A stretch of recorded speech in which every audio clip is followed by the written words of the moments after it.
Today, we're joined by Thomas and Veld, CEO and co founder of Tasman Analytics. Thomas has spent more than a decade helping companies turn messy data into actual business advantage, not just prettier reporting, but the foundations that help teams make better decisions.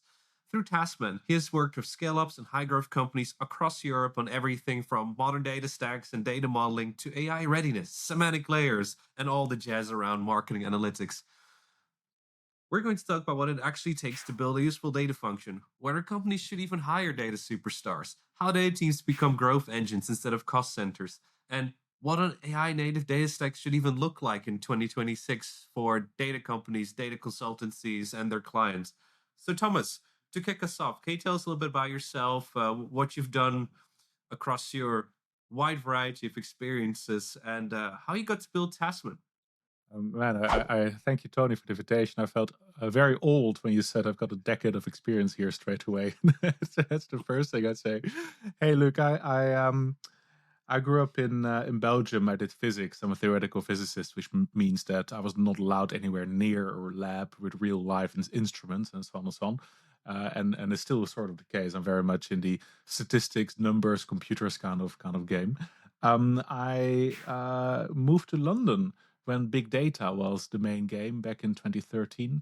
I joined a consultancy as a data scientist, which at that point meant being a unicorn, being able to do everything with data from Excel sheets to massive Spark clusters that you had to manage yourself with the help of some Googled and Stack Overflow instructions and so on and so on.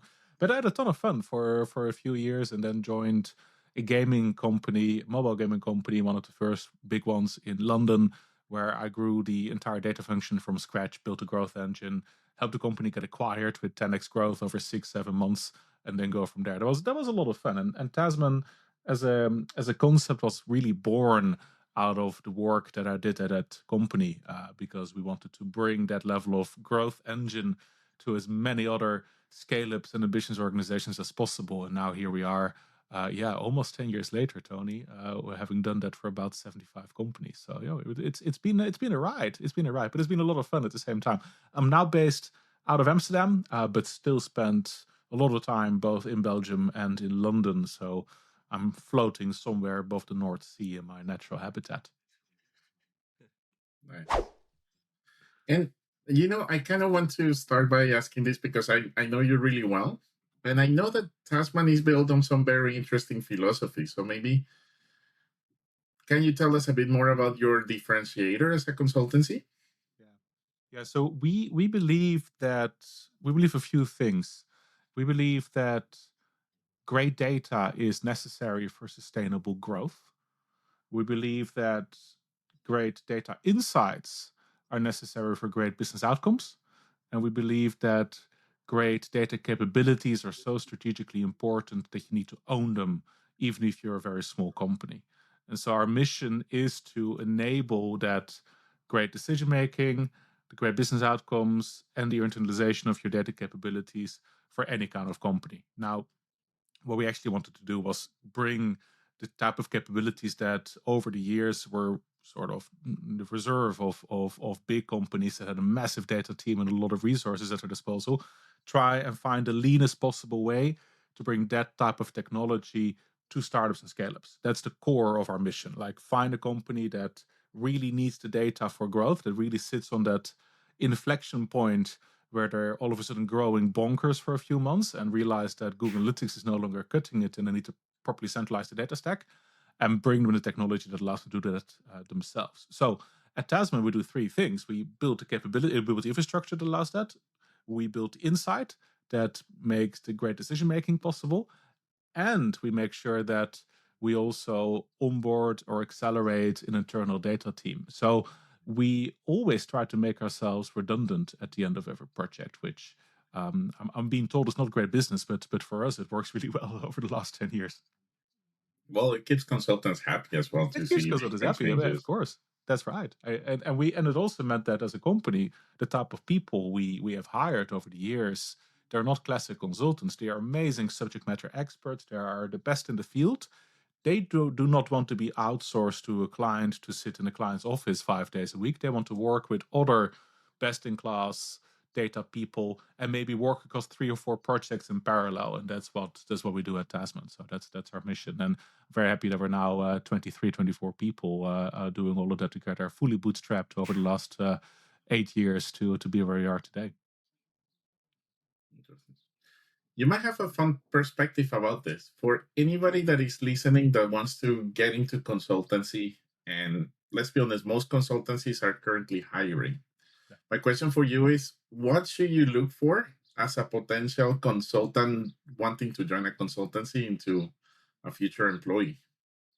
Yeah, that's a very interesting question. So, what should you look for if you're looking for a job at the moment? You want to join a consultancy. Which consultancy should you sort of join, and which consultancy should you not join? I, I Um, can also mirror the question as in, what do you want the potential applicants to Tasman? What do you want them to know about the company to see if they decide to yeah, go for you guys?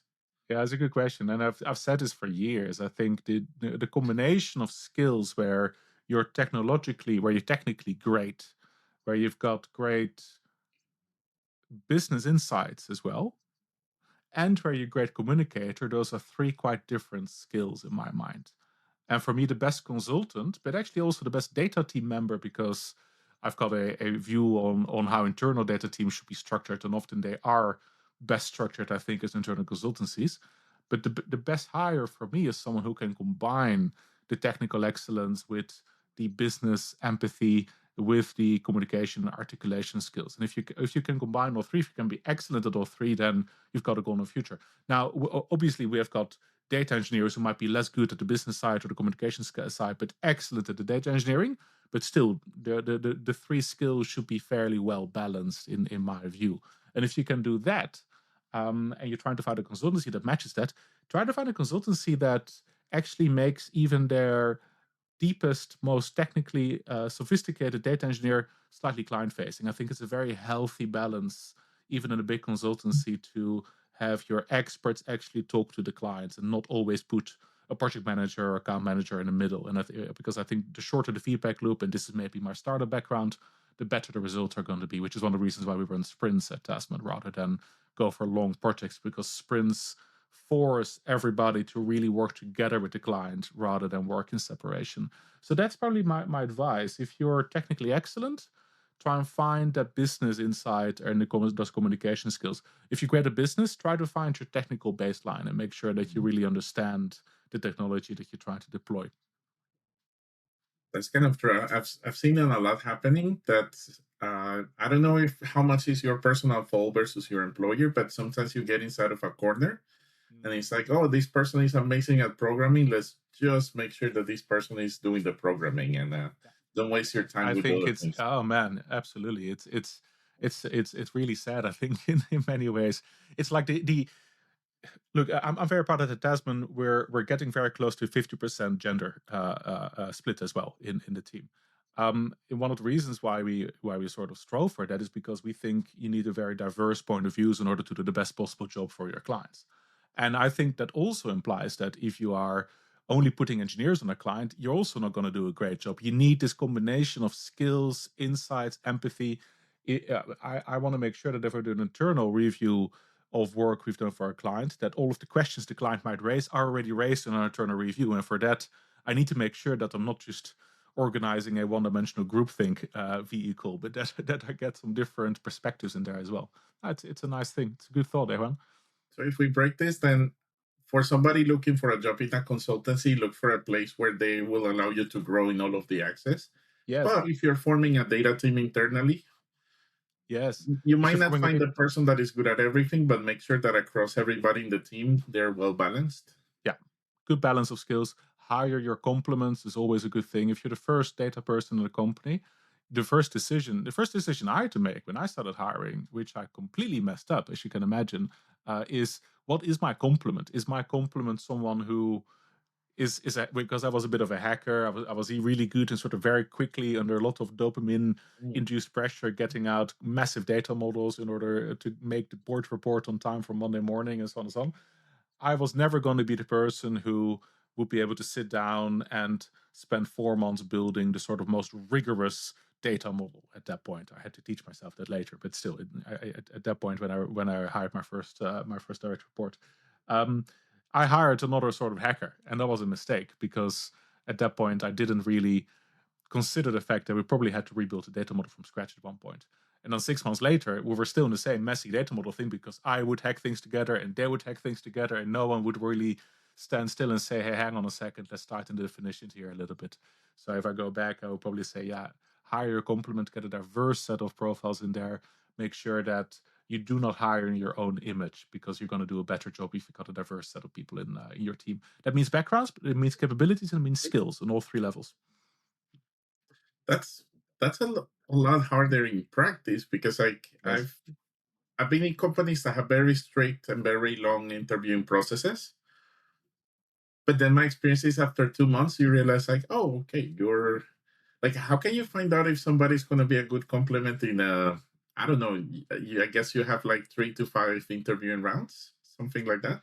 One of the ways, it's more meta than that, I think. So I can talk you through the interview process in a second because it's interesting because it's changing rapidly at the moment, of course. That's But I fine. think one of the ways that we have gone to ensure a diverse set of people in the company is we've been quite sharp when it comes to role definitions. We actually built a whole roles and skills and responsibilities matrix 3 years ago when we were only 10 people. It was really early.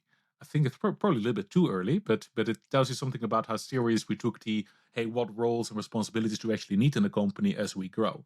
And that meant that all of a sudden we had a very good definition for not just what a data analyst does, but what a level 2 junior data analyst does, what a level 4 senior data analyst does, what a staff data analyst does, what a data engineer does, what an analytics engineer does. And almost by virtue of that, the people we hired over the last 3 to 4 years, they all have this expertise in either data analysis, analytics engineering, or data engineering. And then in the interview process, we also test for breadth of skills, for the wide skill side as well. So we give them business cases. We do chuck in cultural interviews where all of a sudden they've got an interview round with, if they're interviewing for data engineering position, they will have an interview round with the data analysis team as well, because I want to make sure that they communicate well and that there's a good overlap there. And I think we also moved away from having the data engineering team and the data analysis team as completely separate entities. Instead, we do all of our work in squads that have data engineers in there, analytics engineers in there, data analysts in there, data product manager in there, a data delivery manager in there. And so you get this natural overlap of skills and responsibilities where who does what is actually less important than is the client satisfied with the outcome that they need to make their better decisions. And so for me, the incentive structure there is the most important thing to get a diverse point of view in there. And then on the interview process, so the other question, of course, is how do you build an interview process in 2026 that optimizes for breadth of capability, breadth of skill, diverse backgrounds, and so on and so on. And I think that you got to be really careful with things that until a year ago we took as granted, like take home tests and so on and so on. The reason we all did take home tests was they're an easy way to sort of make sure that the super confident people who don't really have confidence problems in the whiteboarding interviews in person and so on and so on, that they don't get a sort of unfair advantage over the people who are actually really rigorous and good if you leave them alone for a few hours. But of course, take-home interviews, they don't really have that variance in them anymore, because now it's really hard. Now you're actually comparing how good someone is at deploying cloud code on the interview process. There's still really good uses for them. We use some of them as shorter ones as filters in the start of the system. But for the engineering side, we've now moved to much more of a co-development kind of interview session, where essentially it's a 3-hour block, 2 to 3 hour block, where you don't need to prepare anything, but it's just 2-3 hours where, in a quiet way, you're working with 2 or 3 of our other engineers on a call on what is essentially a real life problem. Where, yeah, we are going to just sort of do cameras off for half an hour and let you just work quietly, and then you pop up again and ask some questions, and then we help you along the way, and you go away again, because that reflects our day-to-day work a lot better than any other take-home process does. And then the rest of that's the core of the interview process. The rest of the process is around filtration, making sure we know who to talk to in a long list of candidates, and making sure we got a good assessment of what people's skill-based skills are. But yeah, it's a lot of work to get a good recruitment process in place. I'm very interested in your experience, of course, having worked for a much bigger consultancy. How you see this happening at this point, Juan? Yeah, it's well, actually, just to recap, I do think that my tip, if you're looking for a consultancy, is look for one that has very well defined roles. Yes, That Mm. to me makes absolutely. a lot of difference. You don't want to apply as a data scientist to end up doing Excel work or That's right. any That's right. permutation of that. But yeah, I'd also say that if you're looking if you're in the market at the moment for a consulting job, find a consulting company that has a very clear definition of what they mean by being AI native. Everybody out there thinks of themselves as an AI native agency, but right now, there's two reasons I think to be a consultant at this point. Either you're very early in your career and you're looking for a place where you're going to learn a lot in a very short amount of time. Actually, probably join a bigger consultancy. They're going to have training programs. They're going to really propel you forward. They're going to give you ownership. You're going to work very hard, but you're going to learn a lot. I mean, I would of course also argue for something like Tasman, but we're never going to be as great at training programs as the bigger consultancies are. So for us, I think maybe it's the second type of why, as a young data person, you might be looking for consultancy at the moment. We are great if you got a few years of experience under your belt and you just want to sort of ramp up your experience and look at doing a bit of very interesting work for 6 7 companies for a few years and then go and really level up your career from there. Maybe there's a third category of a consultant if you're already like a pro in the field. You've done the rounds, you've worked for 3 or 4 companies, you've really built yourself into a senior data practitioner with a particular expertise. Then a consultancy is also great because you can be the sort of gray hair brain in the middle of a project and really make sure that things go well. But I wouldn't necessarily see consulting as a career on its own in the same way that it might have been 10 15 years ago, or that it would be a management consulting or something along those lines. I think the most interesting careers for data, I think, are always careers where you can pivot a bit from in-house to consulting to in-house to consulting. You use the stints in consulting to really propel your career and your knowledge forward. you know, it's funny because if I had to choose again, I've also worked in a lot of consultancies. I would choose a small one once Yeah. again because Interesting. Yeah. I philosophically, just some context, I've worked in 3 different consultancies, and a couple of times I saw them from very small to becoming very large. Yes. And I immediately saw like the culture change after 50 up to 100 employee, That's big, eh? Yes. regardless. I think But maybe scaling consultancies are the worst. That's well, I don't think it's about bad or worse, but my theory is the, the worst position to be as a consultant is being in the middle of the pack of your consultancy.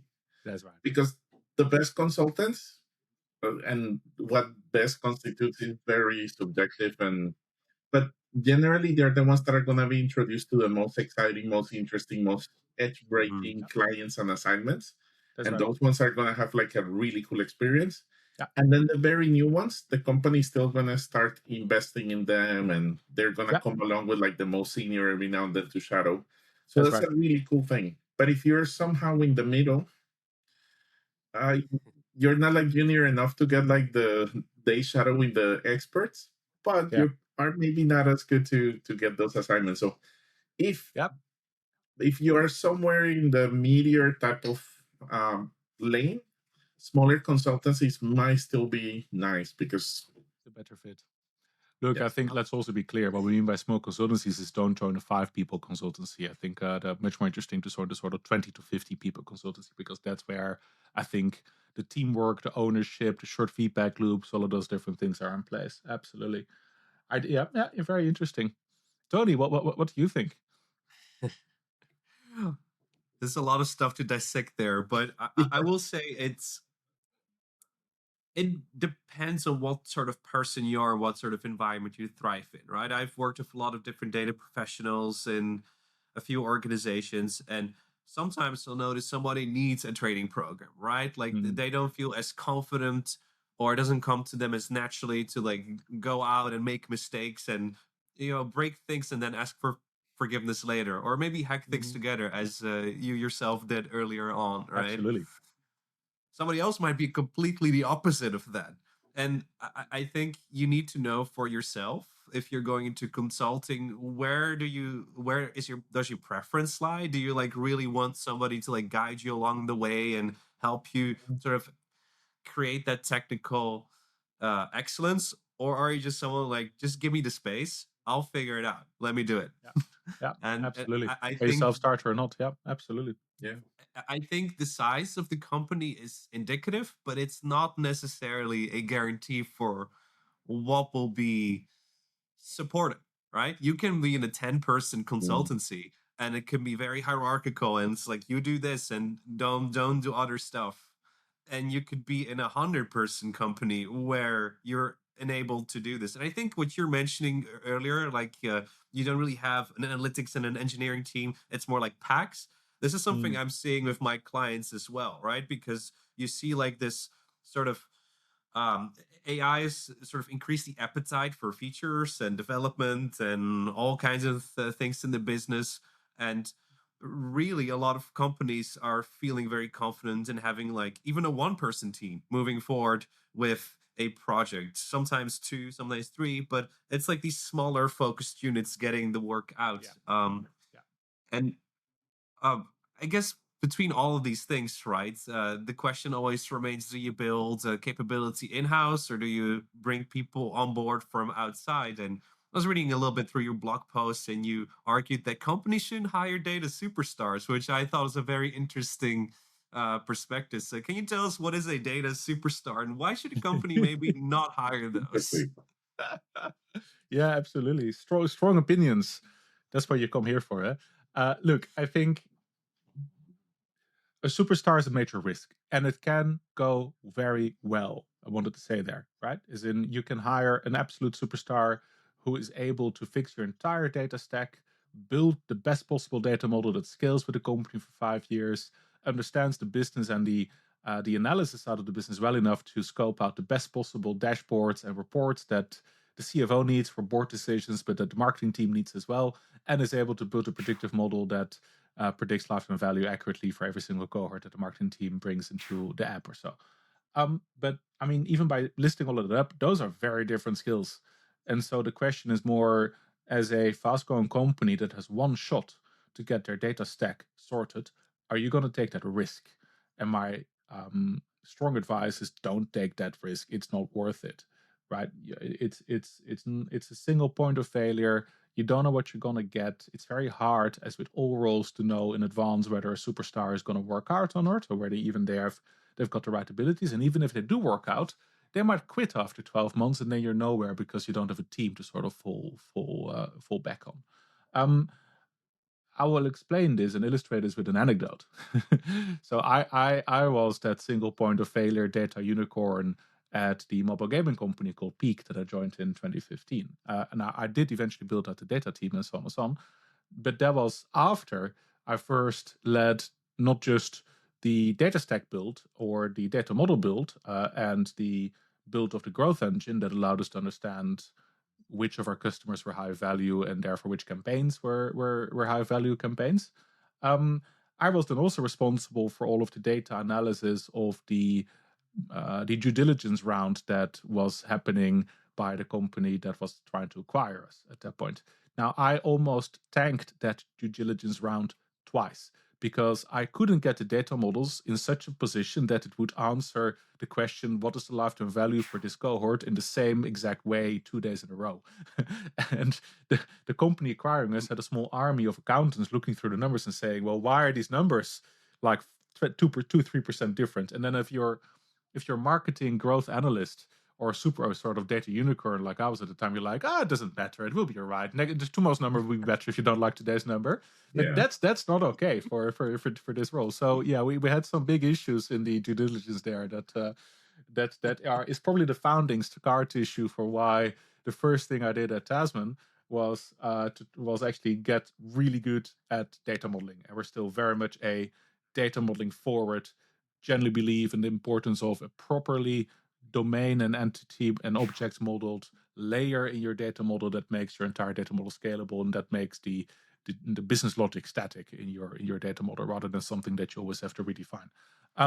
So this is just from lived experience. Again, It can turn out very well if you hire a data superstar unicorn, but in my experience, it's much better to focus on what is a good small data team that you can build out instead. Get someone in from the engineering side, get someone in on the analysis side at minimum, because those are two completely different disciplines with different and almost orthogonal incentives, where the analyst is always going to be focused on what is the quickest, hackiest way I can get the data in such a position I can build proper dashboards on top of it. And the engineer is always going to be in the position where they're going to try and build the most scalable, most elegant framework to support something the analyst might one day want to do. And those are two very different questions and incentives. And a great data team does both. Now, it's hard to find. Typically, sometimes if you only have budget for one data hire, it's really hard to hire for as well, because you don't want those two people to be juniors, right? So this is where Tasman comes in. We offer fractional team services, and this is exactly why a fractional data team is such a good fit for startups that are starting to think about their first data team, because for the price of 1.5 FTE, we can say, well, here's a team. You don't have to decide whether you're going to hire an engineer or an analyst.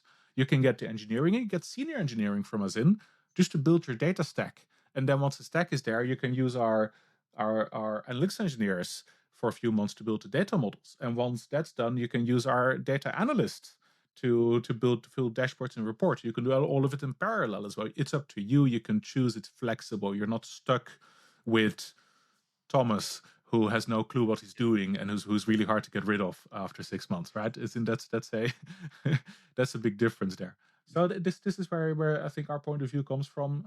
Data superstar is really enticing, but probably one of the bigger mistakes and more classic mistakes, because it makes sense on paper, in theory, for startups and scale-ups to make when they're hiring their first data person.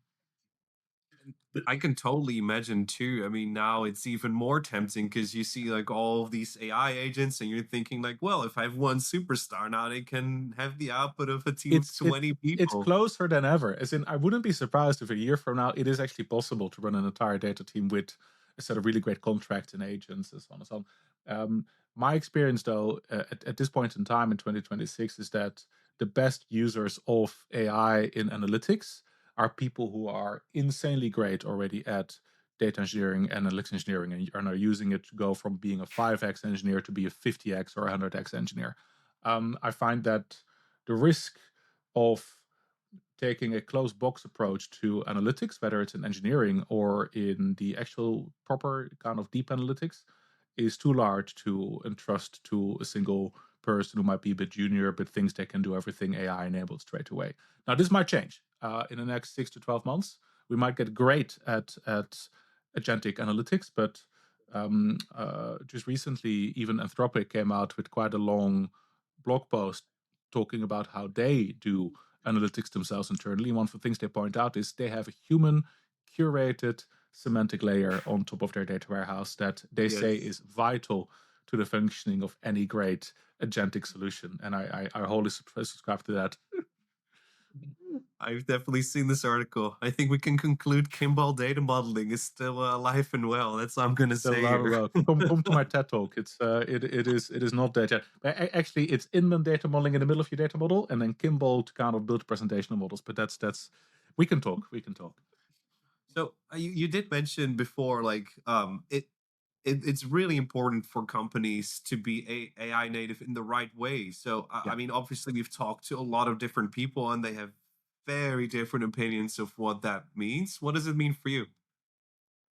So I can't comment on what being AI native means for a product business, for instance, or a retail business, because I'm not a product person. I'm not a operations person in a large multinational enterprise, and so on and so on. But I think for analytics forward, data forward companies that want to make data a really important part of their growth strategy, for me, the AI nativeness means that you are able, I think it means two things. First of all, you're able to make decisions really quickly. So for us, analytics at the speed of thought has always been this sort of pipe dream of how can we get companies as close as possible to actually being able to understand what their users are doing, what the app is doing on an almost continuous basis, rather than having to wait for the data team to build a report, which might be 2 months before you get iteration number 4 of the report that finally shows the correct number. So we instead, what is the way to get as quickly as possible to the relevant, actionable, novel insight that you need in order to make the decision right now, that you need to take right now. And I think AI native slowly gets you there if you get the sort of right systems in place. The other bit that AI native means that your data team is accelerated insanely. And that doesn't mean, as we said a few times earlier, that you're going to replace your data team by one person who has a Cloud Max license. You're going to replace it, or you're going to have a data team of maybe 2 or 3 people who are now be able to produce the output of a team that used to require 10 people, 15 people. And most fast scaling businesses, trust me, actually have a need for that amount of data analysis output, because anybody who's done a good job when it comes to data for companies, organizations in the past knows that great analytics begets more great analytics. The sort of questions don't stop if you build a great dashboard, they only start at that point. And so being able as an AI accelerated data team to serve that with fairly low FTE but high amount of output, for me it's an upside opportunity rather than all of a sudden we're going to all lose our jobs to cloud code. I don't think that's quite true. And for us at Tasman, what AI native means for consultancy is 2 things. It means very low context switching cost. So for us, we need to be able to swap quite rapidly from client A to client B, because most of our people, particularly the seniors, are probably 4 or 5 clients they're working across. So they need to be able to go insanely quickly from, say, Ecosia to PensionBee or the Earthshot Prize. And AI really helps there, because you can have your project, you can get read in really quickly there, you can share context and knowledge with each other, and so on and so on. Secondly, additive knowledge, meaning that rather than, and this again comes down to the fact that we see data consulting at its best not just as a technical solution, but as a business solution as well. Any project is littered with institutional memory around why did we make this definition this way or that definition that way, or why you're prioritizing the marketing report over the product report, and so on and so on. And in the past, it required really conscious note-taking or conscious sharing of information to communicate that into the wider team. And now we've built an internal system, which we call Tasman OS, which for every client we have compiles everything from the first sales notes all the way through to what we do sprint by sprint, all the way through to what we do in product releases and data product briefings, and so on and so on, so that any new person who just joins the team today can just fire up Cloud, connect into Tasman OS, and say, hey, what's the latest on Visana, and get an immediate readout with everything that's relevant for them straight away. That's for us what AI native means. And then, of course, the obvious acceleration of coding with the coding agents. But as always, coding is only a quarter of the game, right? What does it mean for you guys? Juan, what does it mean for you being AI native? Oh, that's tricky, because that's been that changes every other month. Every week, eh? Yeah. I think on the one hand, there is like the people that kind of keep up with it. Mm-hmm. But then it's also the people that go beyond from just like asking their favorite LLM, like if it was Google. Just that you try to interact with AI from different ways. Like, can you just query an API directly? Can you build an agent? Can you see how the integrations with different tools work? So to me, a little bit is that you're constantly thinking like, oh, wait, I could maybe use this interaction and this. Absolutely. I've been using a lot of AI daily for, I don't know, more than a year now. Yeah. And every other week I come up with like something, and I was like, hey, how come I didn't think of this? So exactly. Why haven't I used Cloud for this yet? Yeah, it's a thing. I'll add to that being AI native also means taking risks. So for instance, I think a lot of us, if you use AI, for instance, to build a little strategic framework or a memo document or something along those lines, being AI native means that you're not scared of sending through something that is quite obviously AI assisted into the rest of the company for review. Whereas if you're not that AI native, you might actually say, no, actually AI might have helped me to generate this, but now I'm going to write my own version of it myself just to make sure that there's no traces of AI generation in there. Whereas I think the step you have to take is to realize that no, it's fine. It's fine if there's a little bit of AI slop in there, as long as the big picture is correct and as long as the sort of point that you want to bring across is correct as well. I'm on the edge of envelope there a little bit, to the frustration of some of my team members, but it does mean that we are able to move really quickly from a strategic point of view.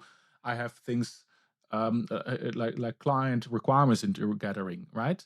It used to take us 2 weeks to write the notes from a requirements session because it takes quite a bit of synthesis work. Yeah. Now you can get a rough first draft ready in an hour, right? With the right set of skills and contracts that, of course, we have internally. That is a game changer because all of a sudden it means that we can move much faster and be less like stuck with bottlenecks in many ways. Yeah.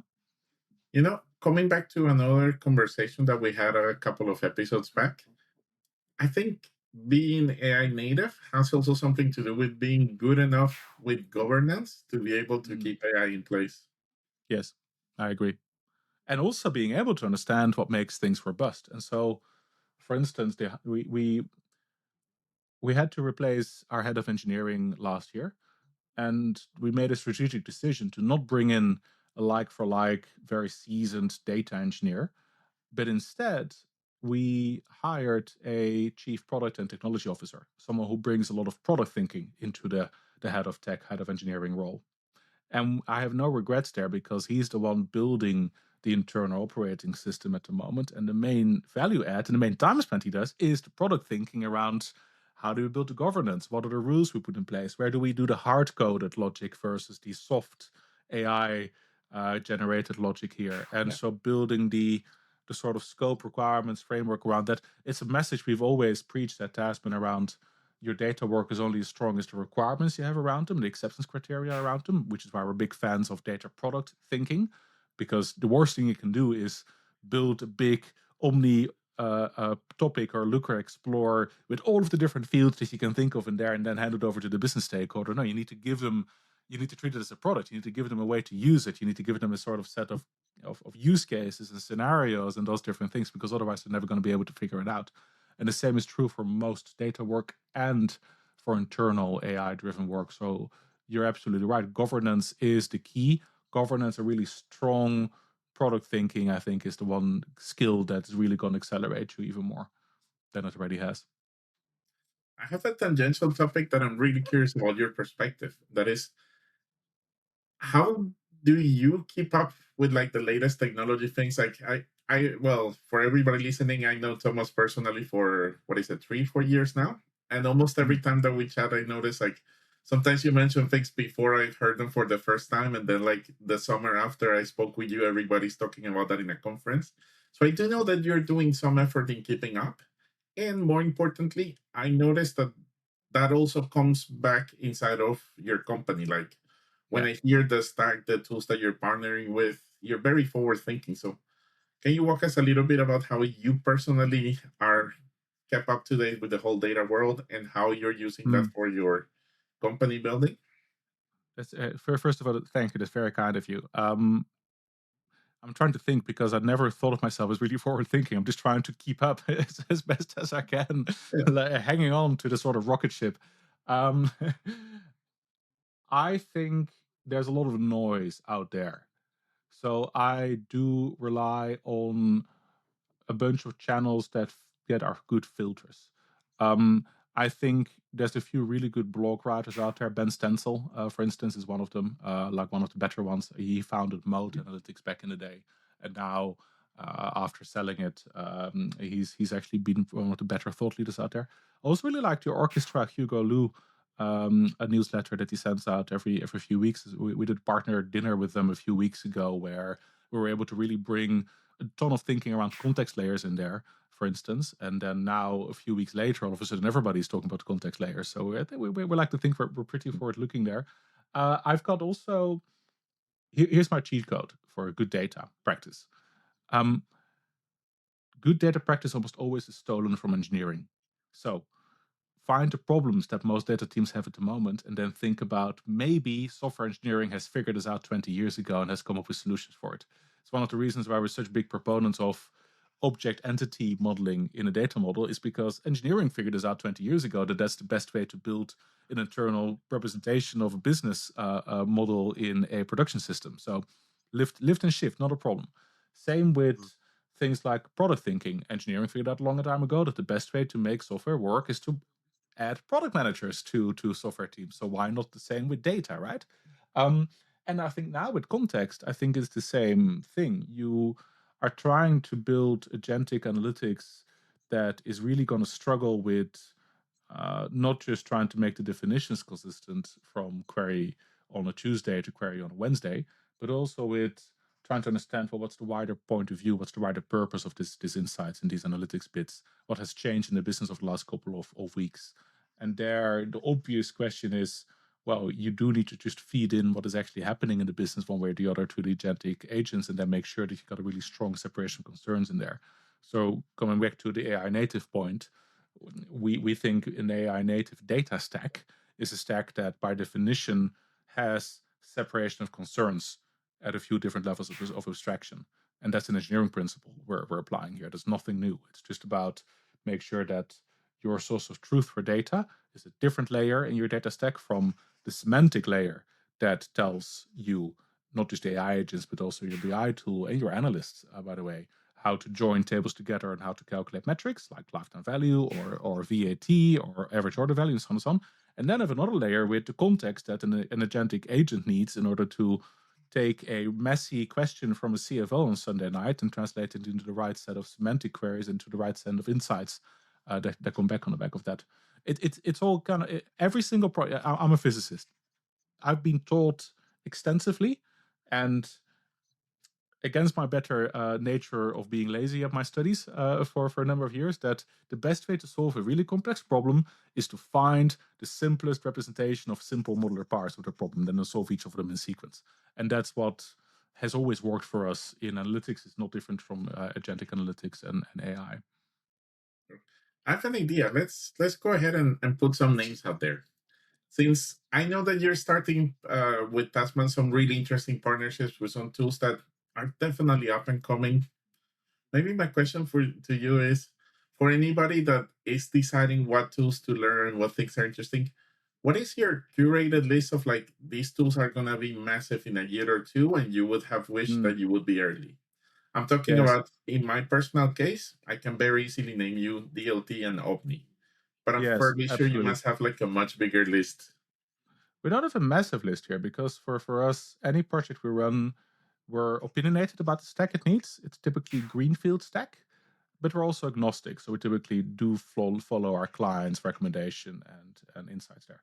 But I think going through the stack, when it comes to data loading, you're looking for tools that bring great governance, infrastructure as code, integrated orchestration, and I think great understanding of what the data team actually needs from an extract and load pipeline rather than what an engineering team needs from it. And then automatically you look at the established players like Fivetran or Segment and go like, oh, very clunky, great tools, but you use them when you need big SLAs and quite a big sort of team. If you're a small company at the moment, DLT, and particularly the DLT Hub and the Pro version of that with the Workbench that they launched recently, is a phenomenal engine to connect to almost every single data source out there and have a really great way of connecting into any of your warehouses and do a ton of debugging. And they follow the sort of really great Unix type philosophy of do one thing, but do it really, really, really, really, really well. And because they're all infrastructure as code, this is, by the way, one of the key requirements for any tool we use. It means it's easily version controllable for the sort of playbooks you build with them. And they've got an amazing plugin for an amazing skill set for Cloud Code and Codex and so on and so on. So you can just kind of integrate it in your AI native development workflow effortlessly. Now, I think what has changed over the last year is that I can now run a really high-end data stack just on my machine with DLT Hub as the core extract and load framework. Local DuckDB, which if you don't know, it's a little bit like SQLite, but it brings a ton of analytics rigor into a local database as well. And MotherDuck is the cloud data warehouse that is fully DuckDB native, meaning that you can have your local DuckDB dev instance that then syncs effortlessly with the way it's working in your data warehouse. We've been partners of them now for a year as well, because we find that if you're setting up a lean data stack, MotherDuck is a phenomenally good tool for you. Not just the infrastructure as codeness of it, not just the local dev environment, but also the fast speed at which you're adding new analytic capabilities on that. They've got amazing UI workspaces there. And the philosophy, again, is do one thing, but do it really, really, really, really well. And then the third sort of layer around when you have your data in a warehouse, you try to model it, is still DBT. Very excited by the fact that this does come back to Fivetran in many ways, but that the DBT Fivetran merger is actually giving DBT Core a new lease of life, which means that open source lean projects use DBT Core 2.0 when it's in general release, have the great new DBT Fusion engine in there, keep running your projects as close to the metal as possible with version control and everything, and so on and so on. Works great with all the rest as well, works great with MotherDuck, works great with DOT Hub, and so on and so on. And then for visualization, once you got your systems in place, notebook style Marimo is a really great tool for amazing interactive graph notebooks rather than linear notebooks, which, well, if you know, you know.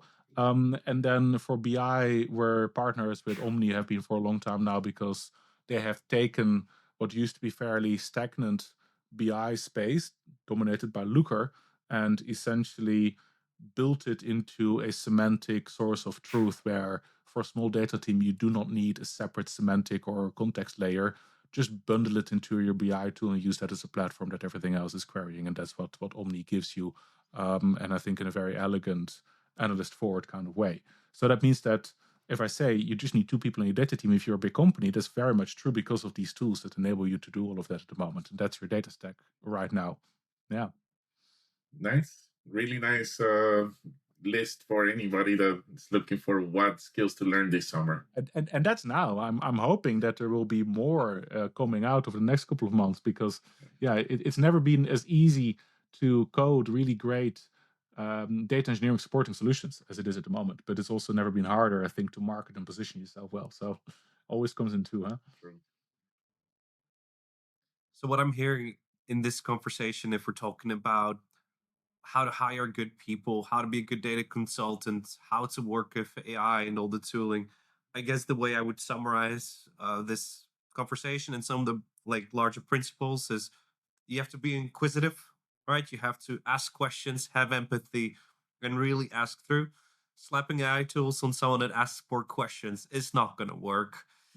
You need to be proactive. You need to be keep track of things and see where the industry is going and be open to try new toolings and new ways of working.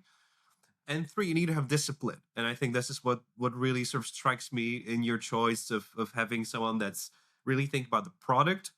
If we're thinking about, if you have someone that's really good at pushing out a lot of velocity and really good at asking questions, they can still build like a bazooka. A lot of things that you don't need. You need some discipline, something that says these are the key tenets of what we're trying to achieve, and these are the directions that we're going. And I think it's interesting to see like how that BI space is also evolving with the context layer and semantic layer and all of that. What I'm seeing personally with a lot of my clients is now that it is easier to build custom experiences. I see a divergence when it comes to data user experience. And we've talked this before on this podcast as well, but some people have the opinion that dashboards are sort of a necessary evil that we only used because, well, it was very expensive to do something else. But what we're seeing now a lot is, there's all these different interfaces. It's like you have a AI agent chat interface. It might be a classical dashboard. It might be a whole custom portal. It might be someone saying, "Give me an MCP with my Claude code that I can just connect to." And there's really not like one sort of data user experience that's dominant. It's just like spread all over the place. Like, how do you see this with your clients and the work that you guys are doing? How do you see this developing? Yeah, very interesting points, Tony. Just a few reactions. First of all, on discipline. I think it's true that in order to be successful as a great data person, you need to have focus and be able to focus remorselessly on what actually moves the needle. Now, the thing is, that's not something you're supposed to figure out all by yourself. And so maybe just a few pointers there if you're struggling with kind of random ad hoc requests from your stakeholders. Don't just build the AI engine that answers the random ad hoc requests. Instead, think through what is the way I can help my business users ask the right questions?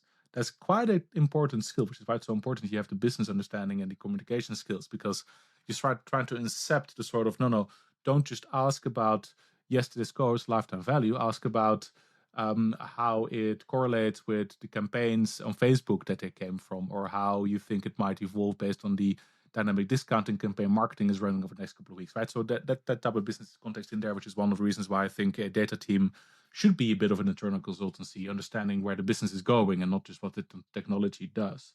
But focus also comes from having a very clear prioritization from the business. Sometimes you're lucky and you come into a business that says, Tony, we know exactly what we're doing over the next 6 months. We're going to focus completely on acquisition of new customers. You're going to sit next to Joe, head of marketing. You're going to make sure that he's got the growth engine and has exactly all the different growth metrics that he needs in order to run the best fucking marketing out there.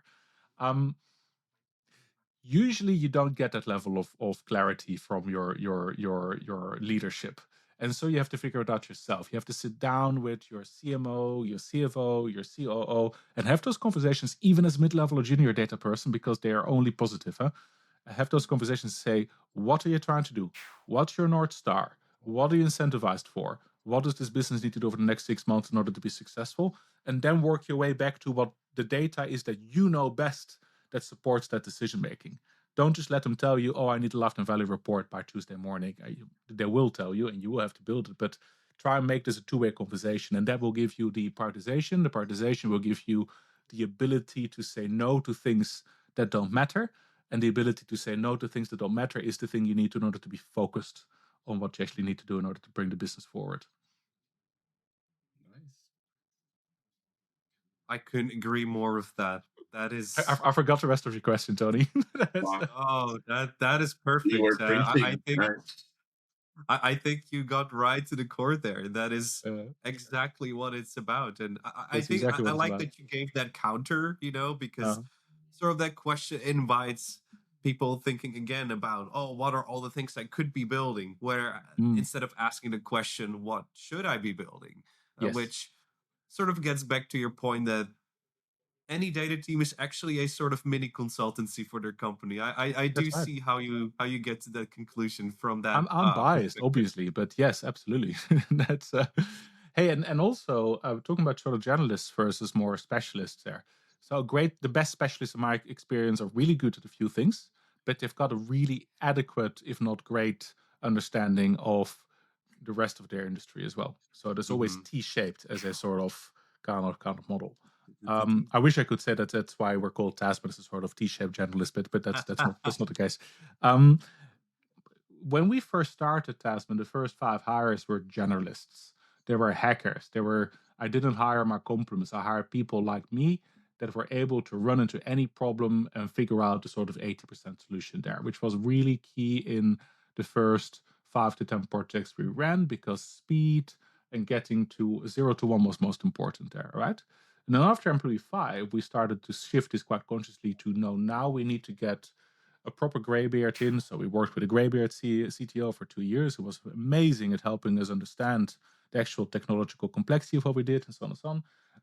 We had to hire more specialists, people who come in with an actual formal education in data modeling, or well, as formal as it gets, who actually understood the difference between Kimball and Inman modeling and all of those different things, in order to sort of make it to 10, 15 people and keep raising the bar in quality. And right now I'm very proud to say that all of our projects have a much higher bar of quality than the first few projects that I ran myself as a data journalist 7-8 years ago. And part of it is that really conscientious hiring of specific roles with a specifically high quality bar, but still having the broad skills and capabilities in the background there. Absolutely. And that also means that we're all very AI native. If I'd hired just sort of classic SQL Server data architects 10 years ago, right? I don't want to kind of slag off a profession that's already under pressure at the moment, but my experience with those roles are that they can do one thing very, very, very well, but to see everything else is the exact same problem. Whereas what we hired were people who have the flexibility and the nimbleness to not see everything as the same problem and therefore not deploy the same solution to everything, and therefore be really great at shifting their tools and technology from problem to problem, because they're motivated not by trying to do the coolest possible thing, but by trying to solve the actual business problem. And that means that they're going to use the best tool for the job, which changes every 6 months, every 6 weeks, every 6 minutes at this point. Yeah.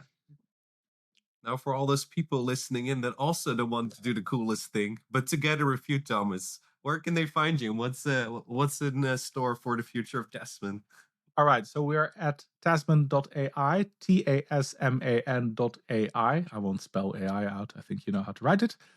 We are providers of fractional team analytics capabilities. We do that for scale-ups, and we do that for larger businesses that want to bring the leanness and the nimbleness of scale-up analytics into their big team. Typically, we work with transformational projects for those bigger companies. For small companies, we come in when you have got an existing data team, but you're a bit snowed under, you need some help on better data modeling, better governance, better AI enablement. We're a team of 23 people based out of Amsterdam and London. We are fun people. A lot of us are in our 30s with young kids, which builds a particular kind of culture around really efficiency of work, but still with a good work-life balance. We publish a monthly newsletter, which is a lot of fun. Find us on our website at tasman.ai for our blog as well, where I try to post every 2 weeks. And I'm on LinkedIn as Thomas and Veld, where I try to post weekly with my thoughts on what's happening at the moment in data and analytics.